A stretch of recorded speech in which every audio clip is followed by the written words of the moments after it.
Bonjour à toutes et à tous et bienvenue dans cette nouvelle vidéo. Le samedi 12 avril dernier, j'ai participé au défi des fondus dans le cadre du trail du vignoble nantais. Le trail du vignoble nantais, c'est quoi? C'est un week-end avec au menu des courses de différents formats le samedi et le dimanche. Et moi, parmi tout ça, j'ai participé au défi des fondus. Et le défi du fondu, en fait, c'est le cumul des trois courses du samedi. Donc on avait un départ à 7h le samedi matin pour le trail de 76 km. L'objectif est d'arriver avant 16h pour prendre le départ du 12 km. Et ensuite, si on est toujours debout, de prendre le départ du 18 km qui part à 21h30. Donc je me suis inscrit à ça, mais tout ne s'est pas passé comme prévu. Donc là il est 7h, c'est le départ du 76 km. On a 9h pour terminer, pour pouvoir prendre le départ du 12. Profitez du beau temps, amusez-vous et surpassez-vous. Cette fois je commente la vidéo plutôt après la course pour deux raisons. La première, c'est qu'on était deux à faire cette course, donc du coup j'ai pris un peu moins le temps de filmer. Et la deuxième, c'est que vous verrez à la fin de la vidéo, c'est que en fait j'ai pas pu aller au bout pour une raison un peu insolite.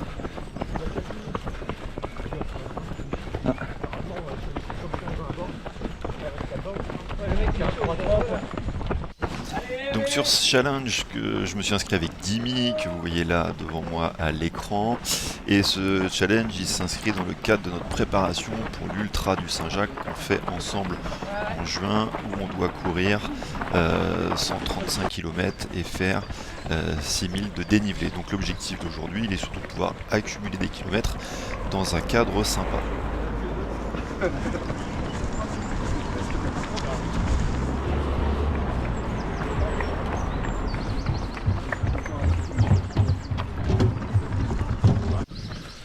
Comme on est censé enchaîner 3 courses aujourd'hui et faire plus de 100 km, notre stratégie sur cette première course est relativement simple, c'est de prendre un rythme rando course où on alterne course et marche. Donc le principe, c'est de courir 13 minutes et de marcher 2 minutes, ce qui nous permet d'accumuler et d'enchaîner les kilomètres sans s'exploser les jambes.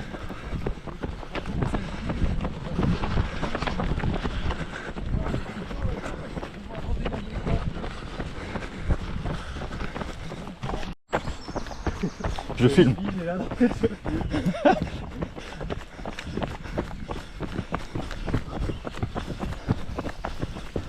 Évidemment, à chaque fois qu'on court à deux, on ne respecte absolument pas ce qu'on a dit avant le départ.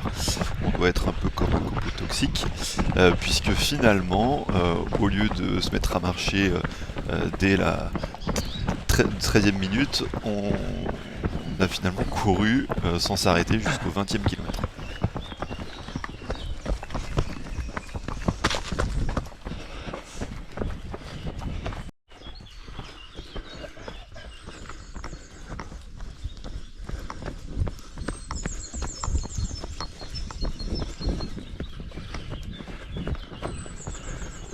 Comme il n'y a pas beaucoup de trails longs ou d'ultra dans le coin, je retombe sur Amaury, avec qui j'avais couru à Saint-Jean-de-Mont et qui a fait une bonne partie de la course avec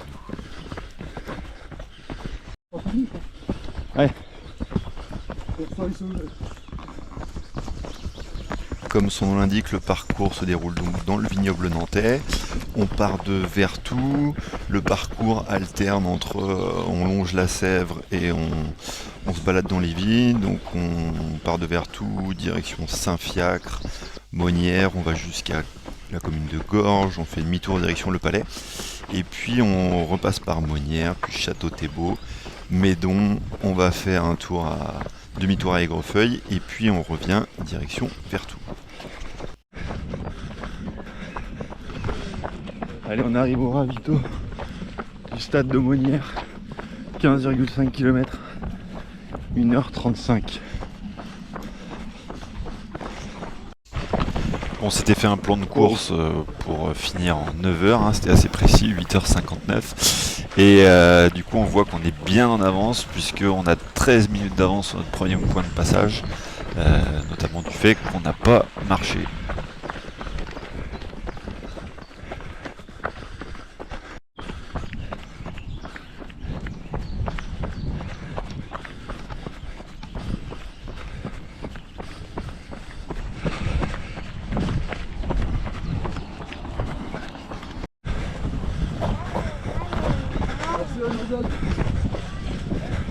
Donc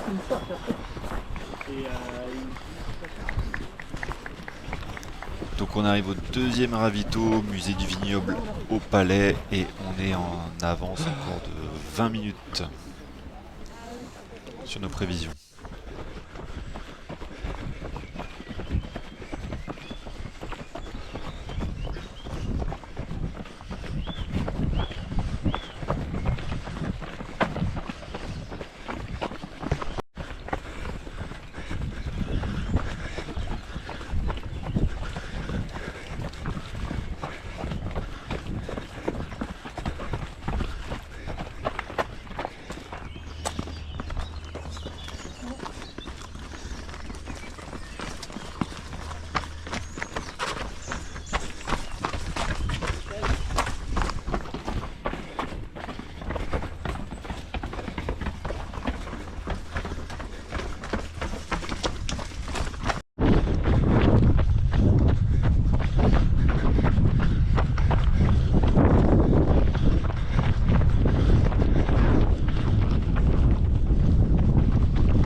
Au 39e kilomètre, on arrive dans la commune de la Foissière et on doit traverser le bike park.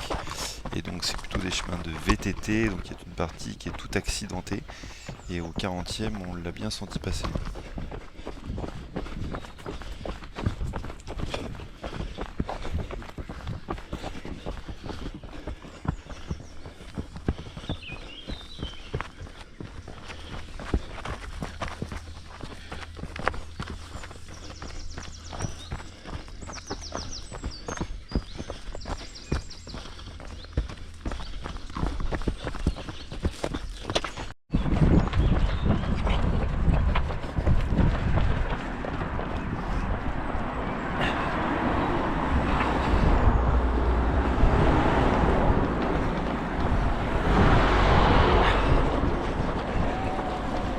Allez, on ressort du ravito du 40e, 4h26.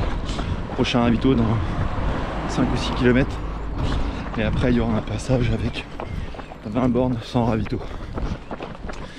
Pour l'instant, ça va. On a connu pire et on a connu mieux.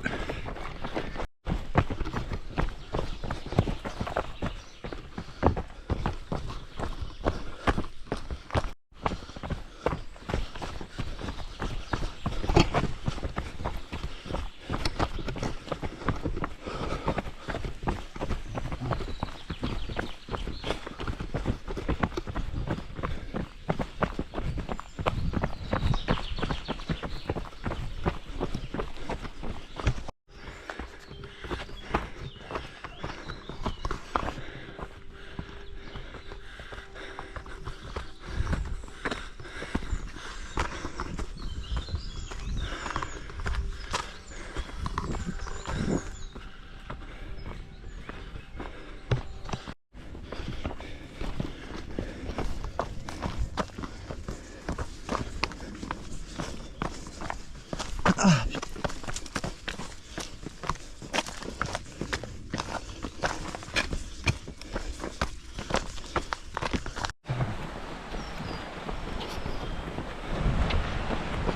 « 57e kilomètre, coup dur.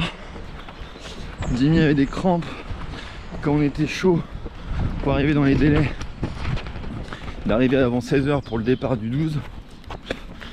Du coup je l'ai quitté. Donc voilà, bon du coup ça fait 7-8 km qu'on n'est plus ensemble et ça tire un peu.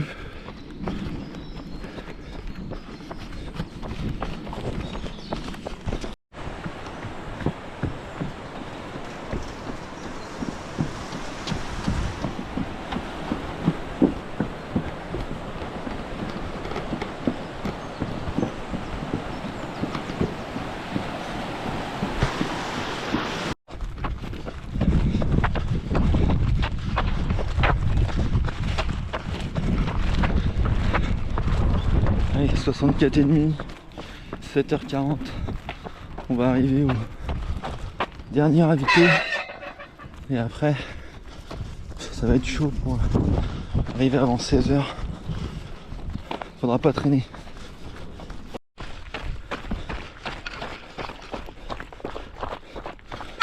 C'est pas une blague. Il reste 6,7 km. Le TA est à 16h. Et il faut que j'arrive avant 16h pour prendre le départ du 12 km. C'est un... Putain, faut toujours que je tombe dans les trucs comme ça. Donc là, je fais les 10 derniers sans marcher. Ça tient un peu, ça va être juste. D'après un bénévole, c'est plutôt descendant. Donc on verra bien. On est parti avec 3 minutes de retard ce matin. À 7h03 au lieu de 7h. Donc peut-être qu'ils vont en tenir compte et décaler le départ du 12 km à 16h03.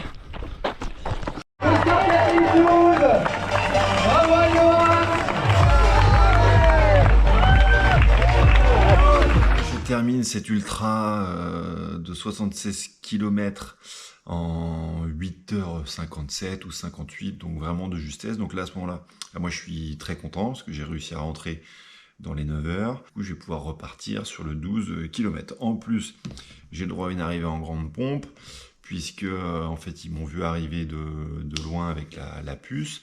Donc du coup, j'ai eu le droit au speaker.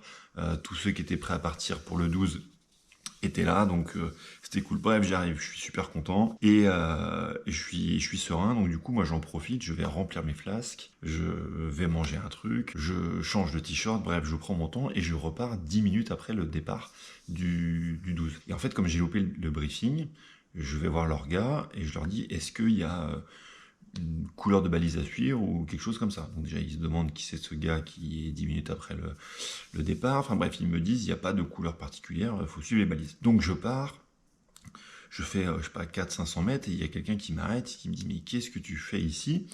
Et je lui dis, bah, bref, je lui explique le truc, il me dit, mais là, t'es pas sur le bon parcours, tu es en sens inverse du 76. Donc j'avais bien reconnu, puisque je venais d'arriver 10 minutes avant. Et donc, il me dit, non, mais c'est pas là, faut que tu... Bref, t'es pas sur le bon truc. Donc à ce moment-là, je retourne voir l'orga, et l'orga me dit, ah oui, c'est vrai, on a changé juste la fin du 75, là, pour faire partir le 12, donc on a changé les balises et qu'on a remis. Et donc moi, voilà, quand je suis parti, ils avaient remis le 75. Et donc le gars me dit, bah ils sont pas partis de ce sens-là, ils sont partis dans l'autre. Donc bon, moi je repars. Et du coup, je retombe, je refais 400-500 mètres, je tombe sur quelqu'un que je connais et qui dit, mais t'es pas sur le bon truc. Les gars, ils sont partis dans l'autre sens, ils montrent une autre direction. Donc là, ça commence à me saouler. Bref, j'y vais, je suis pas pressé. Et donc je vois des flèches dans un sens, dans un autre, au sol, bref, je m'embrouille, enfin je sais pas trop où aller. Et donc là ça commence à vraiment être chiant. Donc je retourne voir leurs gars, je leur demande, est-ce que vous avez une trace GPX à me donner, parce que ouais, je m'en sors pas. Et donc le gars me dit, bah non, là j'ai pas de trace GPX sur moi. Il me dit, bah regarde sur le site. Donc je regarde sur le site, il n'y a pas la trace GPX. Il me dit, bah sinon tu vas voir sur le plan qui est affiché. Le plan qui est affiché, c'est un plan de masse... bref, pour repérer un sentier, c'est une galère, surtout que je connais pas le coin. Et donc après, bref, j'arrive à trouver la trace sur trace de trail. Et évidemment, pour télécharger la trace, il faut se connecter. Donc j'ai pas mon coche sur mon téléphone, je me fais le fameux mot de passe oublié, etc. Finalement, après je sais pas combien de temps, j'arrive à me connecter, et là ça me met, l'organisateur n'a pas permis de télécharger la trace. Donc là ça commence à me...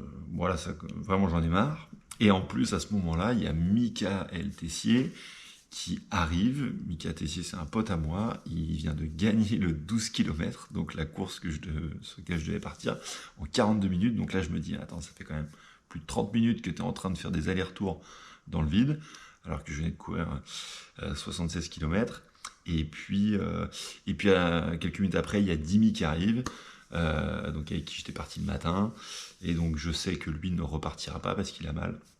Et donc là, bref, avec tout ce qui s'est passé, à tourner en rond, plus ça, je me dis, bon bah c'est bon, tant pis, je me taille aussi. Donc du coup, ce défi défondu, bah, il se termine pas sur un défi défondu, il se termine sur juste l'ultra trail du vignoble, donc sur les 76 km.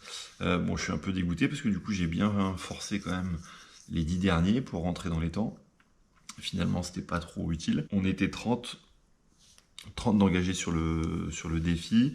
On est 20 à avoir terminé l'étape 1 dans les temps et ils seront 17 à aller jusqu'au bout, donc bravo à eux. Et sur l'ultra, le 76 km, on était 210 engagés, 188 ont terminé, et donc moi je termine 105e avec une bonne gestion en remontant des places, donc voilà, je suis plutôt content de ma course, en bonne gestion. Pour le côté positif, hein, finalement c'est peut-être une bonne chose. Moi j'avais un peu peur de l'enchaînement dans les 3 courses, c'était surtout la dernière, là, le 18 à 21h30 qui m'inquiétait un peu. J'avais surtout peur de devoir repartir après une coupure de 3 heures. Donc je sais pas trop comment les jambes allaient répondre, bref j'avais un peu peur à la blessure, mais bon, au moins ça m'a permis de récupérer plus rapidement, parce que 2 semaines après il y avait le marathon de Nantes, donc d'ailleurs la vidéo est sortie. Et puis, on garde pas en tête l'objectif principal qui est l'ultra du Saint-Jacques, qui est mi-juin au Puy-en-Velay. Et donc là, l'objectif, il est simple, ce sera 1 de terminer et de 2 de terminer en meilleur état que l'année dernière. Voilà, cette vidéo elle se termine. Je vous dis à très bientôt.